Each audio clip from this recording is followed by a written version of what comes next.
des forces armées et les efforts inlassables de la police et de l'armée qui sont des combattants invincibles et qui n'ont pas épargné leur âme pour la libération de la nation. Dans son discours, le chef de l'État a salué évidemment les forces armées, louant leurs efforts. Il a salué le peuple égyptien qui a appuyé et secondé les forces armées tout au long d'une longue trajectoire, que ce soit la défaite de 67 ou que ce soit la guerre d'usure bien avant ou que ce soit durant la guerre de 73, que ce soit durant les procédures du traité de paix de Camp David avec toutes les répercussions qui ont découlé de par des crises diplomatiques autour de nous, de la part des pays du voisinage arabe. Le président a salué le peuple égyptien qui continue la reconstruction de l'Égypte et qui va de l'avant pour mener cette trajectoire, cette victoire, et pas seulement une victoire militaire, mais une victoire en matière d'avancement, en matière de reconstruction de notre pays.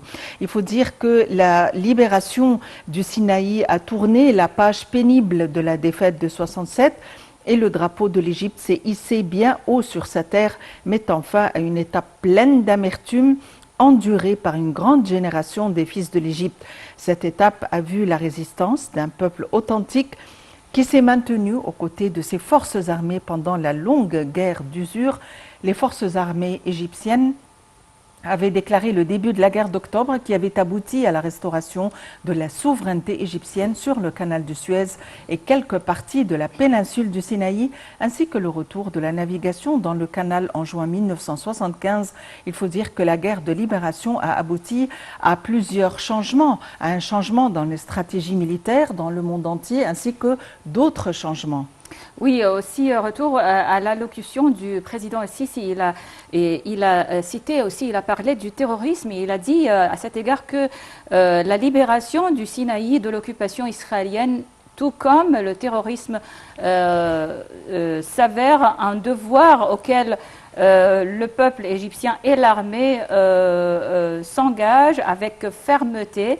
Et donc aussi avant de clôturer ou de conclure son allocution, le président Sisi a souligné que l'Égypte est toujours décidée à mener et déterminée à mener à terme son chemin de développement du Sinaï afin de réaliser l'intérêt du peuple égyptien. Donc le président a parlé aussi du développement de cette région très cher de la patrie, le Sinaï. Donc un processus, comme vous le savez, il y a un processus de développement qui est mené par l'État depuis quelques années pour le développement de du Sinaï, qui était donc une région marginalisée pendant plusieurs années.